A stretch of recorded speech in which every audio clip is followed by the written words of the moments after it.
कांग्रेस ने चुनावी घोषणा पत्र जारी कर दिया है, जिसमें जोर दिया गया है 5 न्याय और 25 गारंटी पर। फोकस है युवाओं, महिलाओं और गरीबों पर। क्या है 5 न्याय और 25 गारंटी, देखिए रिपोर्ट। लोकसभा की चुनावी जंग तेज हो चुकी है। पीएम मोदी लगातार दौरा कर रहे हैं। निशाने पर है कांग्रेस और इंडिया गठबंधन। भ्रष्टाचार, परिवारवाद के मुद्दे पर गठबंधन के घटक दलों पर निशाना साधा जा रहा है। इस बीच कांग्रेस ने अपना घोषणा पत्र जारी कर दिया है, जिसे नाम दिया गया है न्याय पत्र, जिसमें जिक्र है 5 न्याय और 25 गारंटी के। पार्टी ने जिन 5 न्याय का जिक्र किया है वो है हिस्सेदारी न्याय, किसान न्याय, नारी न्याय, श्रमिक न्याय और युवा न्याय, जिससे साफ है कि पार्टी का फोकस कहां है। हिस्सेदारी हर वर्ग को और नजर किसानों, महिलाओं, श्रमिकों और युवाओं पर हमने दी है। इन 5 पिलर्स में से 25 गारंटी निकलते हैं। हर 25 गारंटी ने किसी ना किसी को लाभ मिलने का इसके अंतर्गत यहाँ पर हमारे मैनिफेस्टो में भी है, और इसके लिए जो हम पहले से ही करते हुए आए हैं वो भी हमने इसका उल्लेख किया है। मैं कुछ बातें आपके सामने रखना चाहता हूं। खासकर युवा न्याय के तहत हर शिक्षित युवा की पहली नौकरी अप्रेंटिसशिप के साथ पक्की हो जाए, ऐसी एक गारंटी हम दे रहे हैं। 5 न्याय के साथ कांग्रेस ने 25 गारंटी भी दी है, जिनमें प्रमुख है देश भर में सामाजिक, आर्थिक और जाति गणना कराना, सरकारी नौकरी में आरक्षण बढ़ाने के लिए संविधान संशोधन करना, आर्थिक रूप से कमजोर लोगों को बगैर किसी भेदभाव के आर्थिक आरक्षण दिया जाएगा। 1 साल में सभी आरक्षित पदों पर बैकलॉग रिक्तियों को भरा जाएगा। पब्लिक सेक्टर में कॉन्ट्रैक्ट पर बहाली खत्म की जाएगी। SC, ST, OBC के लिए छात्रवृत्ति दोगुनी की जाएगी। न्यूनतम समर्थन मूल्य को कानूनी दर्जा दिया जाएगा। कर्ज माफी के लिए आयोग का गठन किया जाएगा। न्यूनतम मजदूरी दर 400 रुपए प्रतिदिन की जाएगी और गरीब महिलाओं को हर हाल 1 लाख रुपए दिए जाएंगे। गरीब परिवार की महिला को सालाना 1 लाख की मदद देंगे, और किसान न्याय के तहत किसानों की कर्ज माफी और MS की कानून की गारंटी भी हम देंगे। और श्रमिक न्याय, इसके तहत मनरेगा में भी 400 रुपए, ये न्यूनतम, कम से कम 400 रुपए मजदूरी दिया जाएगा।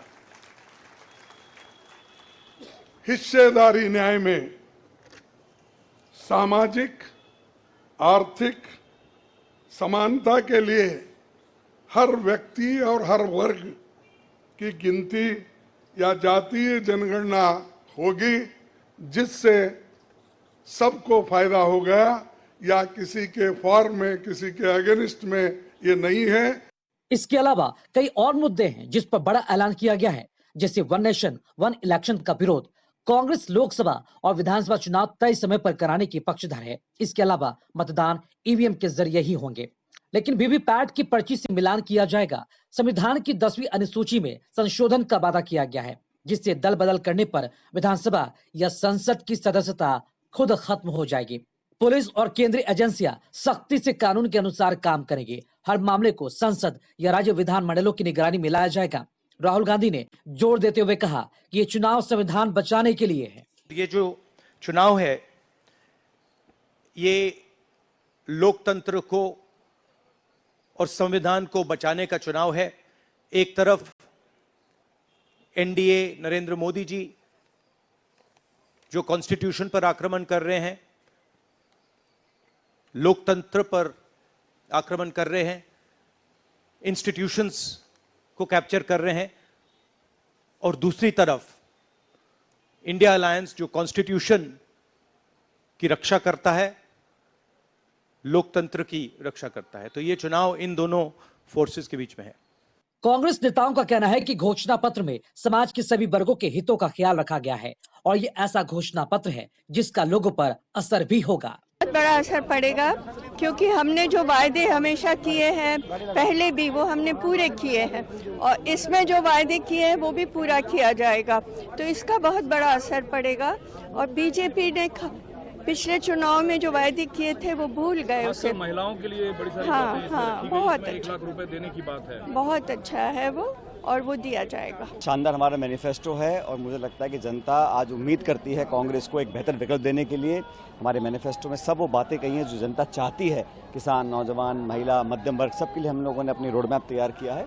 जनता उसको पसंद कर रही है, और कल एक बहुत बड़ी जनसभा जयपुर में होने वाली है, उसमें लीडरशिप औपचारिक जो पब्लिक के बीच में जाकर मैनिफेस्टो को प्रेजेंट करेगी। लेकिन राहुल जी ने कहा ये मैनिफेस्टो 98% लोगों का है, भाजपा का मैनिफेस्टो 2% अडानी जैसे लोगों के लिए है। ये बिल्कुल ठीक है कि भाजपा की जो नीति है वो चंद लोगों तक सीमित है, और कुछ पूंजीपति, कुछ ताकतवर लोगों के पर सीमित रहती है। हमारी जो मैनिफेस्टो है वो तमाम आमजन, किसान, नौजवान और आम व्यक्ति को लेकर हम लोगों ने मैनिफेस्टो बनाया। वहीं बीजेपी ने कटाक्ष करते हुए कहा कि ये कांग्रेस का न्याय पत्र नहीं, ये झूठ का पुलिंदा है। उन्होंने कहा कि लंबे शासनकाल में कांग्रेस ने देश की ऊर्जा का सही इस्तेमाल नहीं किया।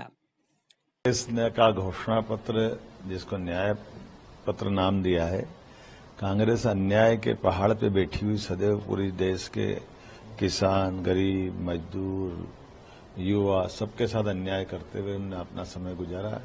ऐसे में उनके द्वारा न्याय शब्द उनके मुंह पे शोभा नहीं देता है। अन्याय महिलाओं के साथ हमारे यहाँ 29 सीट पर 29 में से केवल एक जगह कांग्रेस लड़ा रही, उसके उल्टा भाजपा 6 जगह लड़ा रही। हिस्सेदारी, परिवार से बाहर नहीं आने दे रहे। सभी कांग्रेस के बड़े नेता से लेके अपोजिशन के, इंडिया गठबंधन के सब लोग अपने परिवार से बाहर किसी की हिस्सेदारी बर्दाश्त नहीं करते। वही खोखली गारंटियों की श्रृंखला में एक और गारंटी।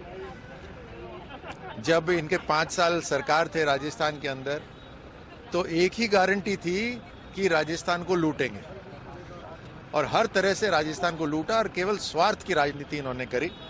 इसीलिए हर प्रदेश से इनके पांव उखड़ रहे हैं। अब तो कांग्रेस मजाक बन के रह गई है। घोषणा पत्र के ऐलान के साथ ही चुनावी का नया दौर शुरू हो चुका है। देखना होगा जनता कांग्रेस के चुनावी वादे पर कितना भरोसा करती है और नतीजा क्या रहता है। ब्यूरो रिपोर्ट, कशिश न्यूज।